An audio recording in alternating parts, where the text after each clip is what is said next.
All right, folks. Hello, everyone, and welcome to today's WellSense Health Plan sponsored Teaching Kitchen virtual cooking class.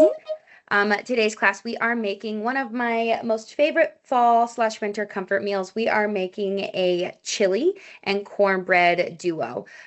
We are making a twist on the traditional chili that you may have enjoyed with maybe ground beef, but we are going to do some ground turkey. We're also going to be adding things like carrots, sweet potatoes. We're going to dice up some bell peppers, and again, lean on those traditional like spices that you might find in your traditional chili. Like we have paprika, cumin, all of those traditional flavors, as well as tomato sauce and diced tomatoes. So a little bit of a different take on chili, but still really leaning into that stew slash soup like dish. And pairing it with a cornbread. I love pairing my chili with a cornbread. I just always think like a soup or a stew needs a crusty bread to go with it. So without further ado, we're going to kick it off. Our chili does need to simmer for a while, so we're going to try to go ahead and get right into our chili. The recipe says simmer for about 45 minutes. The longer that you let something simmer, the more flavorful it will become. The things will start to really absorb extra flavor and just really get a more deepened depth of flavor. I think 30 minutes is a pretty appropriate simmer, especially to let things kind of get that flavor built, but it'll get better the longer it sits. So we're going to kick it off with our carrots. So I have two long carrots here. I'm going to cut the tips off of both. I've already cut the ends off. These carrots are washed, and I did peel my carrots. If you wash your carrots pretty well, you don't have to remove the peel. I personally just like to remove the peel because sometimes I don't feel that I scrub my carrots well enough. You have baby carrots, you could use baby carrots. I always have these larger ones on hand just for baking and snacking and cooking. I like to cut my carrots in half. Typically the larger part, the upper part is much larger than what the bottom half is, but these aren't too bad in size. But I usually do always recommend cutting them in half because the top tends to be relatively much larger than the bottom. These aren't too bad. But I'm going to cut them in half as well as cut the bottoms in half as well. Just makes it a bit easier to handle if you cut them in half to make them more manageable pieces.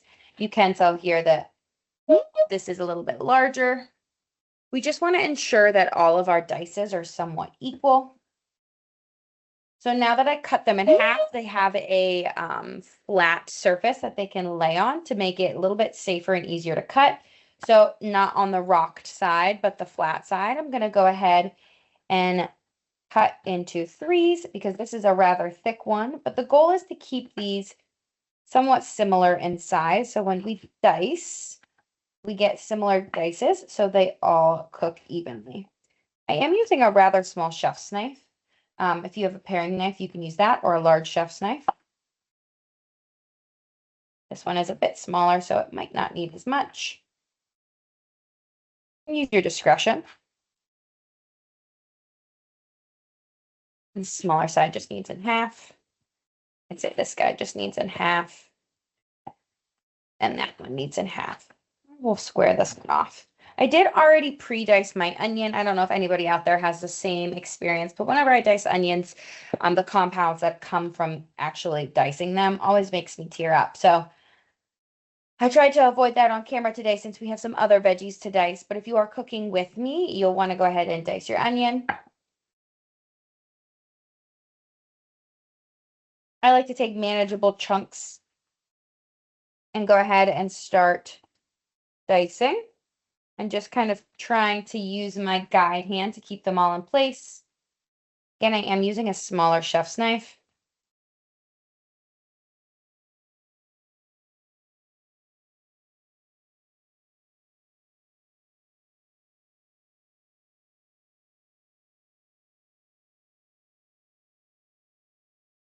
There we go.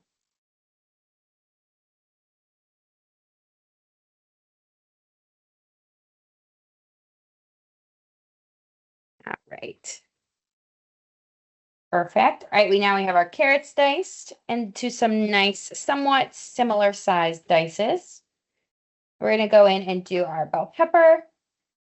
This is a really nice take on the chili that I grew up on. The chili I grew up on was just ground beef and different types of canned tomatoes. I love adding the carrots, the onions, the bell peppers to this recipe as a way to add more vitamins and minerals, as well as add more sources of fiber. And we're also using a ground turkey. That's more of a leaner cut of meat versus something like ground beef. Can be a bit more expensive. So that's just something to be mindful of. But we are going to be using a variety of beans, some plant-powered protein in this recipe. So honestly, if you are just trying to cut costs in general, you could skip adding the ground beef and just do beans. Or if you have ground beef, use your ground beef, whatever you have on hand. When I dice my peppers, I like to square them off by removing the insides as well as kind of flattening the bottom. Make it a bit easier to slice. I'm going to set these ends to the bottom just to make it easier as we go down and slice them. Again, wanting similar sizes.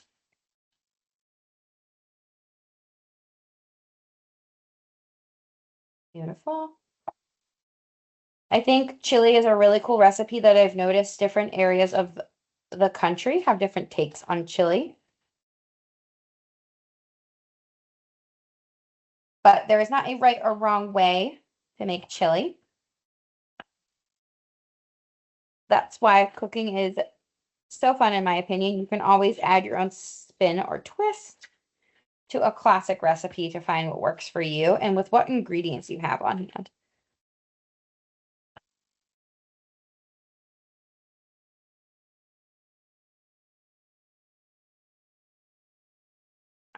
Move these out of the way. All right, we're going to go in and dice them. I'm going to go ahead and start my burner here. I'm going to turn the heat on to medium-high heat. And for those of you who have been coming to my classes know when I work with my little plug-in burner here, sometimes my heat source gets a little finicky. So sometimes whatever I'm making is not always an accurate representation of the time that it takes to do it because sometimes my burner likes to give me a hard time. So sometimes my recipes might take longer or they could be quicker. This burner is just a bit unreliable versus if I had it on a stove top. But I do love having this plug-in burner so we can have this big open workspace. I'm going to work my way through these slices. This recipe too is great for any peppers you have in the fridge that are getting a little mushy, maybe something you don't want to eat raw. Dice them up. We are just going to saute them.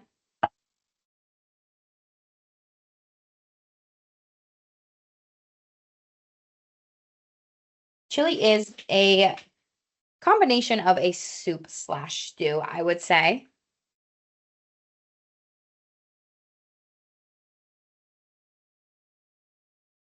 Traditionally found with some type of ground meat and beans and typical chili spices. I like to use a green pepper in my chili recipe as it's going to add a little bit more of a tart isn't always the best word, but it's not as sweet as something like an orange or a red pepper. So I like to kind of add a green pepper and a sweeter pepper to give it a bit of sweetness, but also kind of stick on that more savory side. I'm going to go ahead and add my oil to about 1 to 2 tablespoons. I am working with stainless steel here, so I want to make sure I get enough to lightly cover my pan so we can make it non-stick.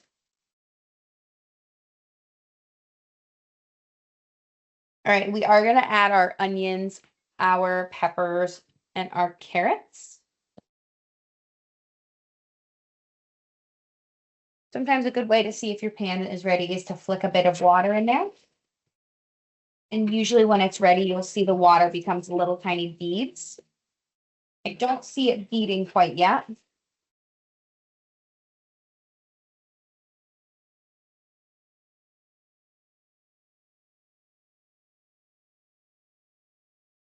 All right, saw some little beads there. We're gonna go for it.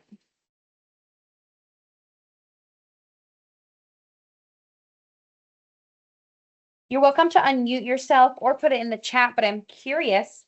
I know a lot of folks are in the state of Massachusetts. Maybe some people are outside of Massachusetts if they're on vacation or visiting family. But curious, did anyone get crazy amounts of snow? I heard there was a snowstorm coming.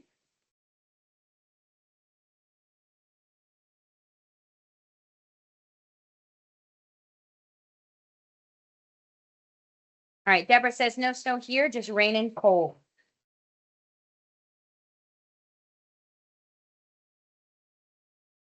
Kelly says, I'm in Southern Mass and we have rain here. All right, so it sounds like the snow hasn't quite hit you yet.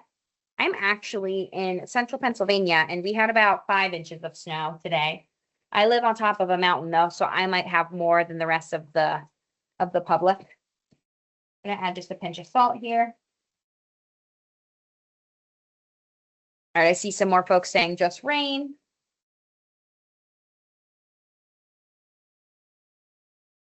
All right, we're gonna go ahead and mince our garlic while we let these veggies start to soften and saute. I think this is a really important part of your chili, whether you're just using onions, but to let those veggies brown and get some nice flavor to them is really gonna deepen your chili. Add that rich flavor. I like to say browning your veggies or browning your base of your soup, whatever you're doing, whether it's cooking a veggie side or using it for the base of a soup or stew. It's almost like when you brown your meat, right? When you see a steak that's really nicely seared, it's got a lot of flavor versus if your steak doesn't really have a sear. Kind of the same for veggies, right? That browning color that you see is something called a Maillard reaction.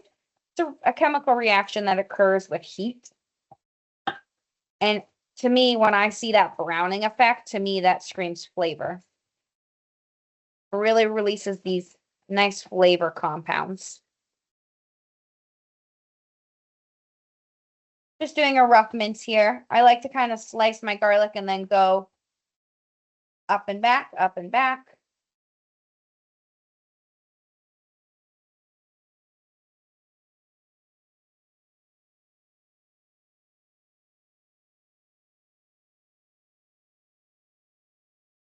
Giving this a stir.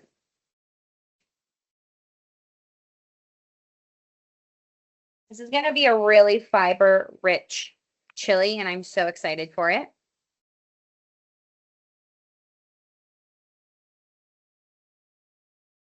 Saute it for a few more minutes.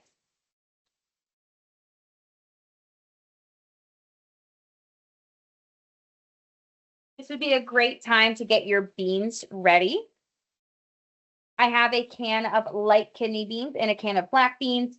Nutritionally, these are pretty similar. About a cup of these is going to deliver roughly 15 grams of fiber, roughly the same amount of protein, somewhere in the 10 to 15 gram range.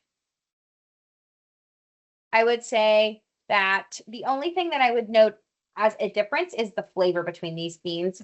I would say that black beans are a bit sweeter, a bit earthier, whereas kidney beans might be a bit more robust and slightly nutty.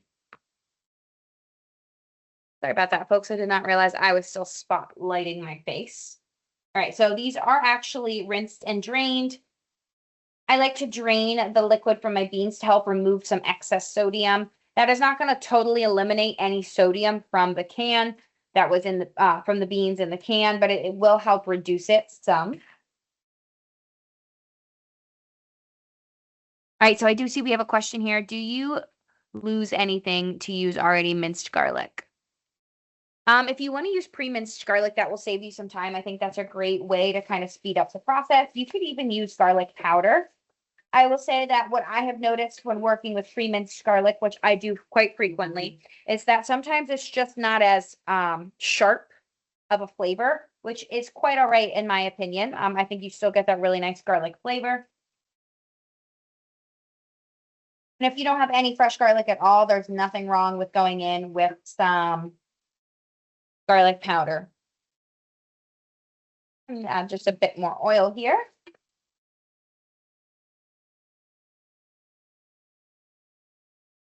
All right.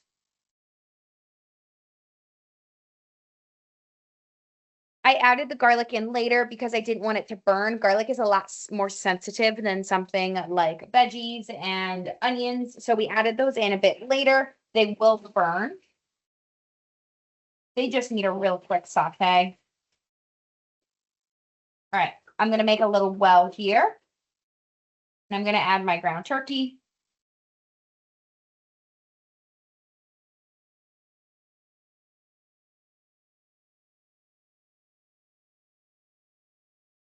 You could even use ground chicken, ground beef, whatever you have on hand. We want to keep this a little lower in saturated fat, as well as a bit more on the lower saturated fat and heart healthy side. I would opt for a lean beef. Probably shoot for higher than 93% lean. They do get, ground beef does get a bit more expensive the more lean it is. But if we can choose those kinds more often than not, it will help encourage or promote a healthy diet. And it's fun to learn how to cook with other types of meats, I think. Sometimes I struggle with ground turkey. I don't know if anybody else has that experience. I think sometimes turkey can be a little bit tricky to cook with.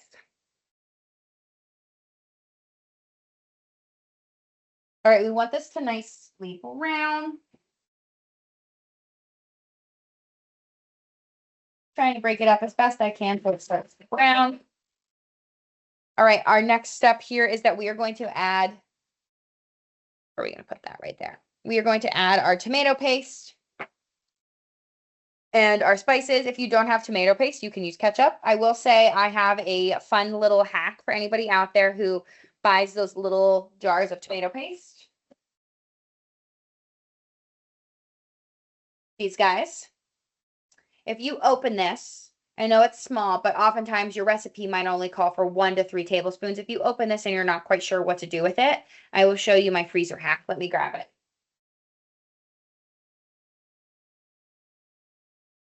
All right, whenever I open my can of tomato paste, what I like to do is take a piece of parchment paper and I take my tablespoon and I put dollops of the tomato paste in the parchment paper and I fold it up like an accordion. So if I unraveled this, there's about 2 more tablespoons in here, pop it in the freezer, and it's good for about 4 to 6 months.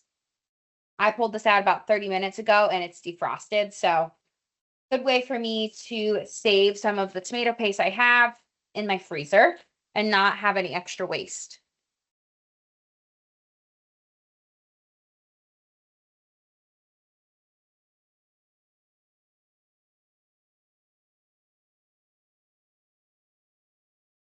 All right, and because we're kind of crowding our pan in here now, we do have a lot of veggies. That was about a pound of meat. It is getting a little crowded in here, which is going to take it longer to brown, which is okay. I'm going to start to mix this up a bit to expose more of the meat to the heat.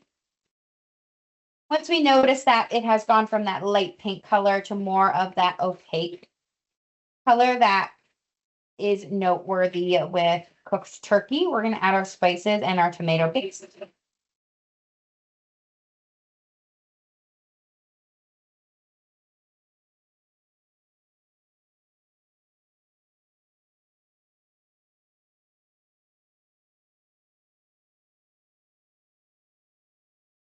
All right, so for our spices, I will let everyone know that so far in my little spice dish here, I have cumin, chili powder, oregano, paprika, and optional is cayenne.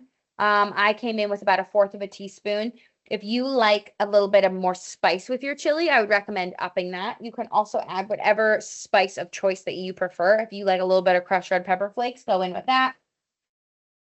Everybody can add their own spin in terms of spice on this. All right, we have a question. How does it smell so far? I would say right now it's got a really pleasant scent. I smell the garlic, the roasted veggies.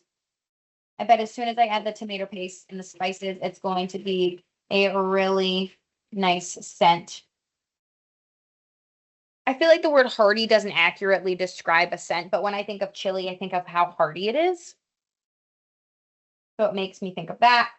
I'm gonna go in with my spices. Now, I will say, because we are using dried spices, as we start to cook with them, those smell and those flavor compounds are going to start to get activated and way more noticeable, which is why when you simmer something much longer, you really allow all of those flavors to activate and deepen. I think tomato paste is a really lovely addition to recipes if you're looking for just some depth that you're not quite able to achieve without adding too much sodium. Um, I really love adding tomato paste to pasta dishes that are just missing that like little oomph.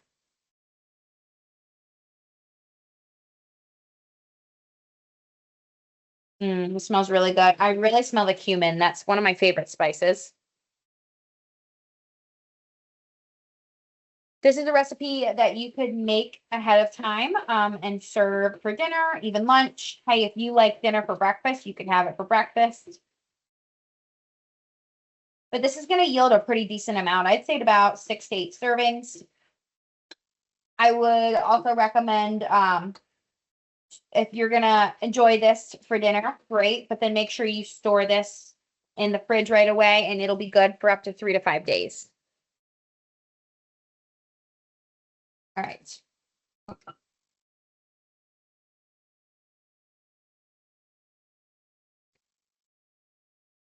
Right now, the goal is just to really brown all of these things. Browning, again, equals flavor. I have my diced sweet potato here. I try to dice it rather small.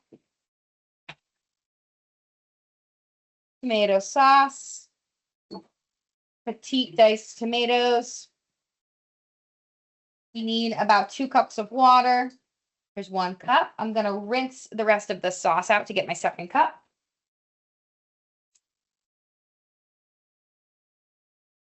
And by rinse out, I mean rinse down the side so I get that extra sauce that was stuck in there.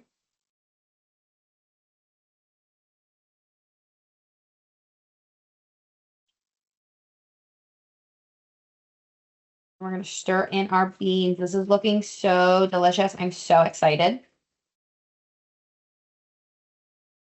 All right, what are we at? 625. Perfect. All right, now we need to let this guy get up to a boil and simmer.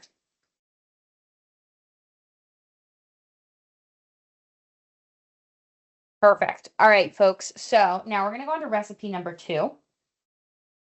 I'm going to do a quick transition of ingredients. I'm going to go ahead and kind of clean up my workstation and we're going to get started on our cornbread.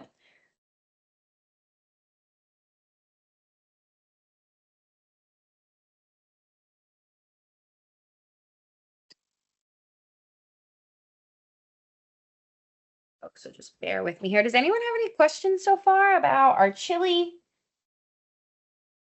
Any questions about how we made it, what we're doing?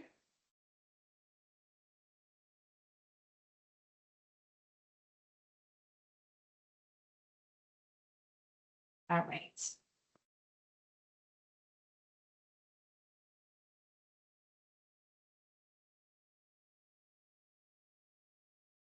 Right, as I mentioned, we are pairing our chili with a really lovely cornbread. This is one of my favorite cornbread recipes. It's super simple and easy.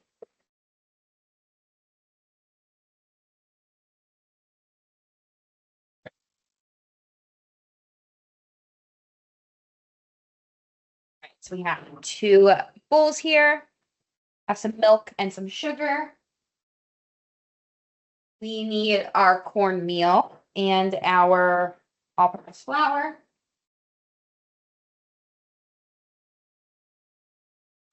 Vegetable oil, 1 egg, and some baking powder. I'm gonna check the chat really quick. Ooh, Deborah wants to know, what are your favorite toppings to add? That's a great question, Deborah, and thank you for asking. I'm a big fan of cheese for my chili. I had to make some breakfast casseroles last week for Thanksgiving for family. So I have this giant bag of cheese I'm trying to use up. So I thought it would be perfect with our chili. My partner loves spicy stuff, so he likes to add jalapenos. You really can't go wrong with toppings. I even have some left over from green bean casserole, like the French fried onions, the crispy onion toppings. I think that would be fun to add too.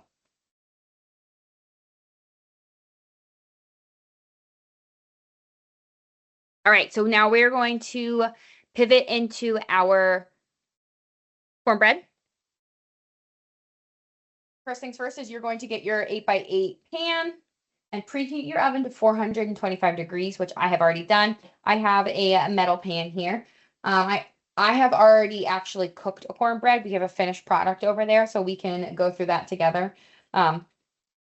But I am going to spray this over my sink. If you have butter, you could melt some butter in here and make sure you just kind of rub it up the sides. But I'm going to go ahead and take this spray and spray up the sides and the bottom to help prevent it from sticking.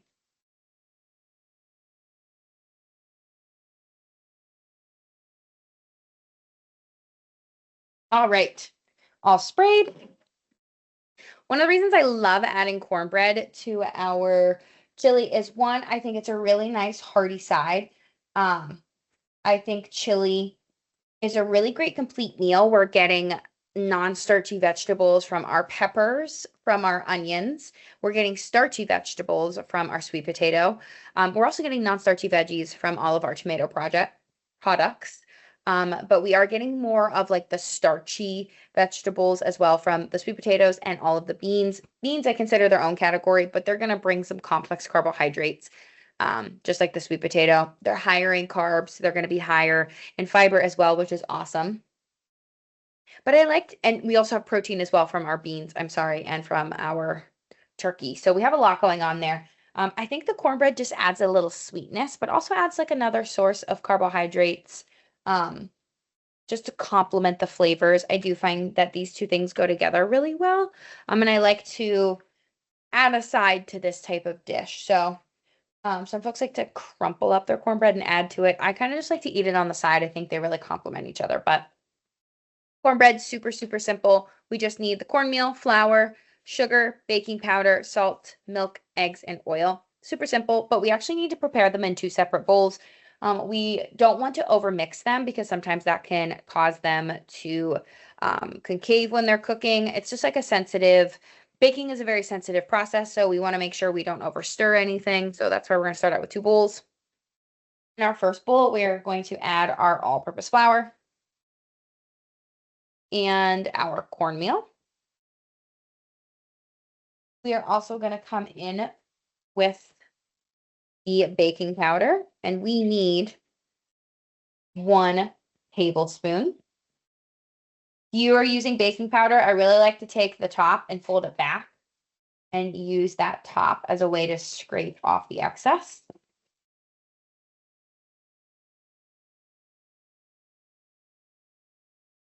We need our sugar, about 1/4 of a cup. I'm going in with white sugar.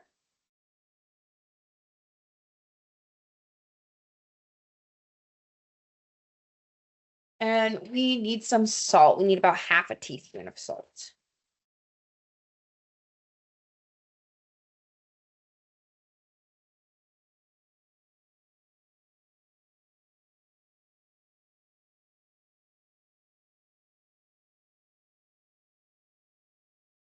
Gonna give it a good whisk. Checking on my chili here.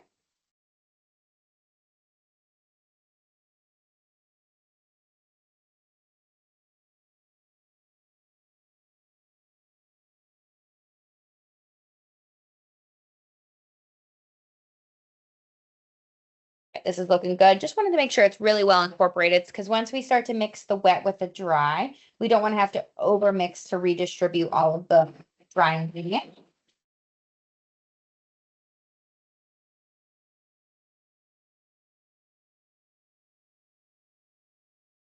In this bowl, we're going to whisk together our milk. 1 cup of milk. We have 1 egg here. And friendly reminder, when you crack an egg and you have egg remnants on your fingers, that's a perfect time to wash your hands. This is raw egg. We want to make sure it's cooked before we consume it. just like touching raw poultry or raw fish or raw meat. So I'm going to go ahead and step back and wash my hands to get the egg residue off.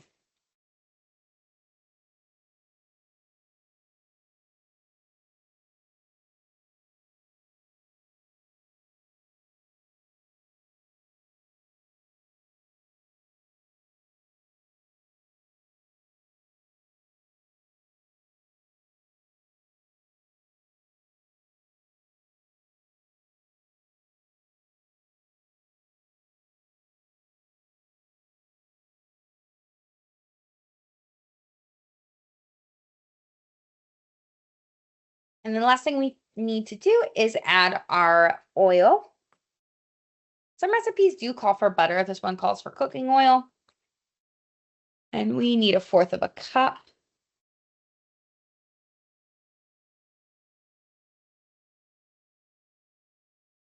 Okay, 1/4 of a cup over by the sink. All right, let's do our 1/4 of a cup.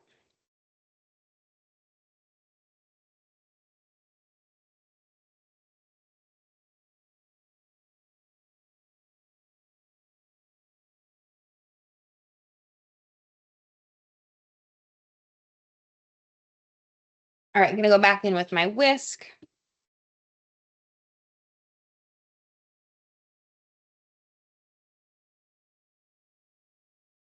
This is doing. All right, we got it up to a rapid boil. I'm gonna turn the heat down. All right, I wanna make sure I break up my yolk in here. Again, trying to get this as equally distributed as I can.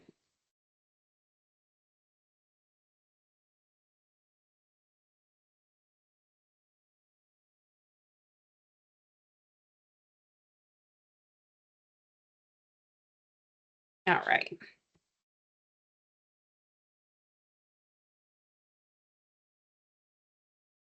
Right now we are going to pour our bowl of wet into our dry and just stir till everything is moist.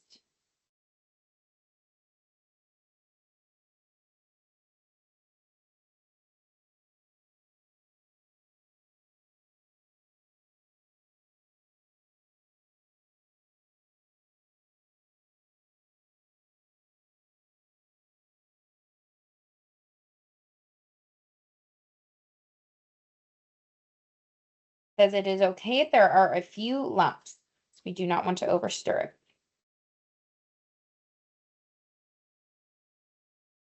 All right, I'm going to give it one more pass and then this looks ready. All right.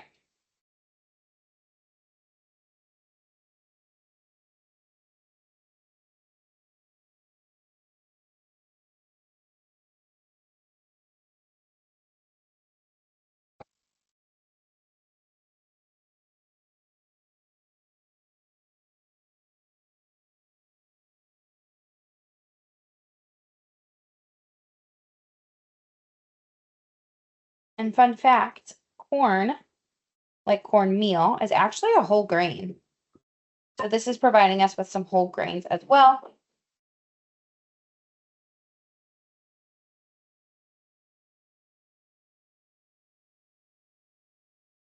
right, so we have our cornbread in the tin, and it's going to bake for about 20 minutes at 425 degrees. So I'm going to go ahead and pop this in the oven now.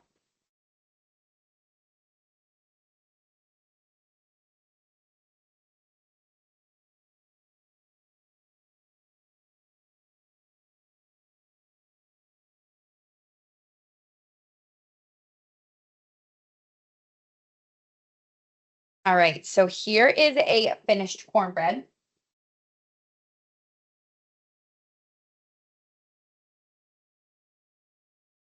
This guy has been cooling for just a few minutes. I'd say probably 10 minutes. Yeah. All right. So I want to point out that some of these edges have cracked. That can happen for a few reasons. The temperature of your oven might not have reached the temperature it needed to be before you put it in. And I will admit, when I was making this, I forgot it was going to be at 425 degrees and I put it in at 375 because my oven was still getting up to temp and I thought it was supposed to be at 375. So I put it in for about 2 minutes prior. That's one of the reasons. It also can be a result of overmixing. I do believe that I overmixed this. It also can be a result of the material in which the cornbread baked in.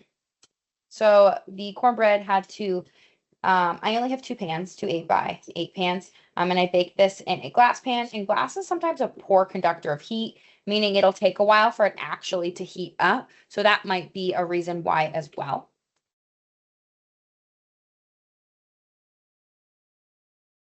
All right, so here is my cornbread.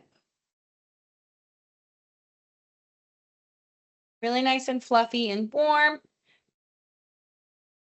Please let me know in the chat, or you're welcome to unmute yourself. Does anybody love their cornbread with a little bit of honey butter? Anybody got a thumbs up for honey butter? That could be a central Pennsylvania thing. I've seen it in some other states, but I love some honey butter with my cornbread. So let's make some honey butter. Let me grab my honey and my butter.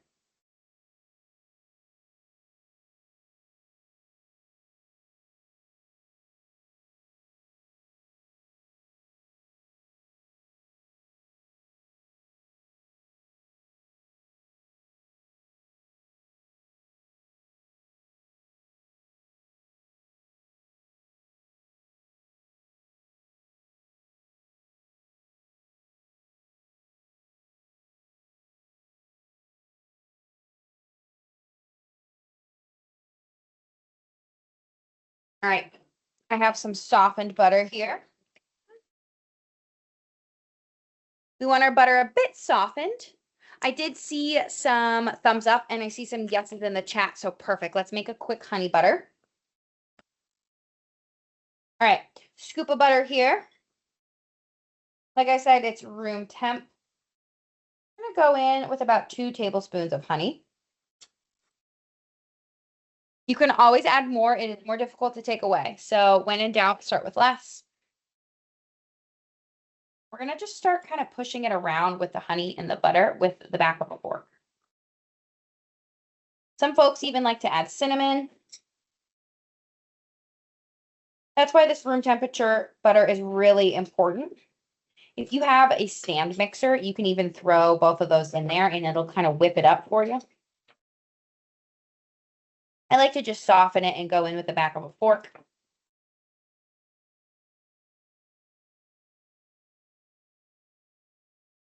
And you'll see it'll start to incorporate it.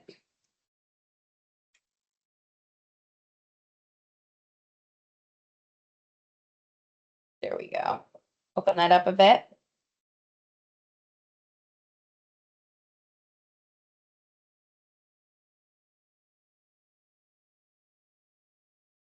Everything in moderation, right? We're going to enjoy our cornbread. Find the way that you enjoy it best. I like a little bit of honey butter. Right, this is looking really good.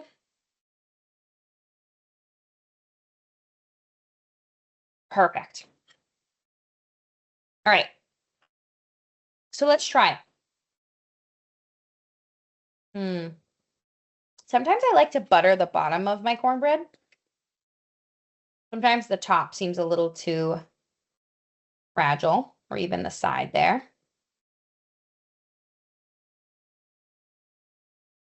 I'm going to cut this in half. All right. Going to do our cornbread taste test. Here, there we go. Sorry about that.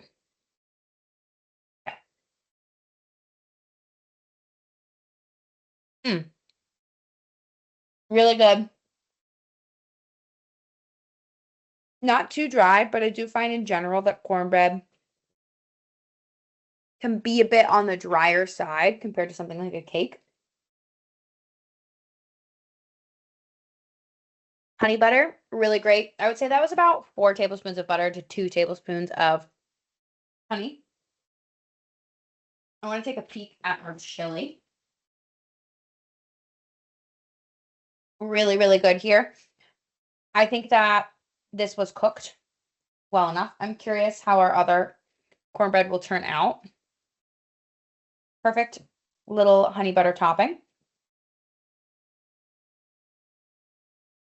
All right, let's take a peek at this.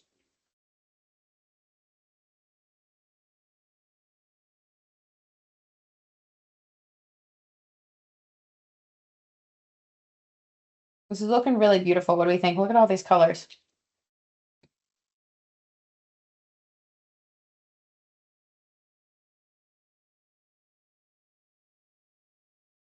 Now at this point, everything's pretty much cooked through. I let this boil for about 5 to 10 minutes, and now the goal is to let it simmer to really let those flavors deepen. I'm sure our potatoes still need a little bit longer, but I'm gonna pull a little bit out so we can do a taste test together. And like I said, the longer you let it cook, the more those flavors will really melt together. But I want us to be able to do our small taste test. I'm gonna grab a spoon.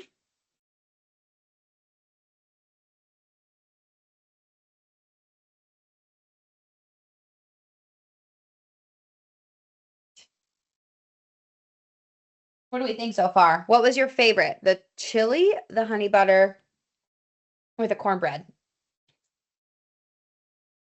I think my favorite was the cornbread and the honey butter. All right, so we're gonna go in for a bite here. I'm gonna actually try to get a little bit of sweet potato in there. I do feel that the sweet potatoes will still have a little crunch.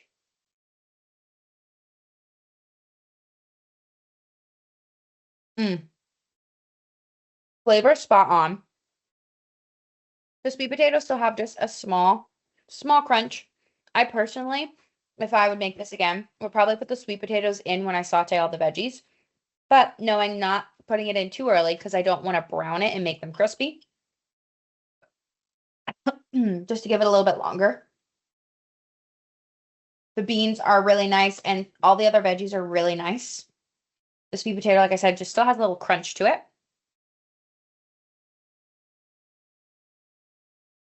Okay. Really nice cumin flavor. Not really a lot of heat, but I will say that the bell peppers in here are really breaking up that almost mushy texture you can get from too many beans.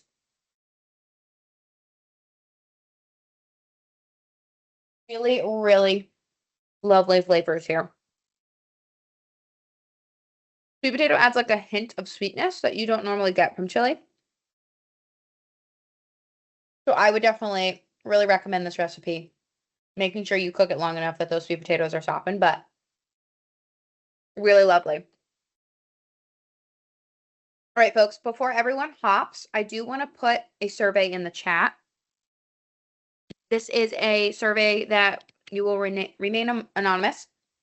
It's very helpful for us as providers at BMC from the Teaching Kitchen, excuse me, to be able to provide great cooking classes for you all. I am going to end the recording. I just want to thank WellSense for sponsoring today's class. I'll go ahead and end the recording, and I'm going to stay on for any other additional questions.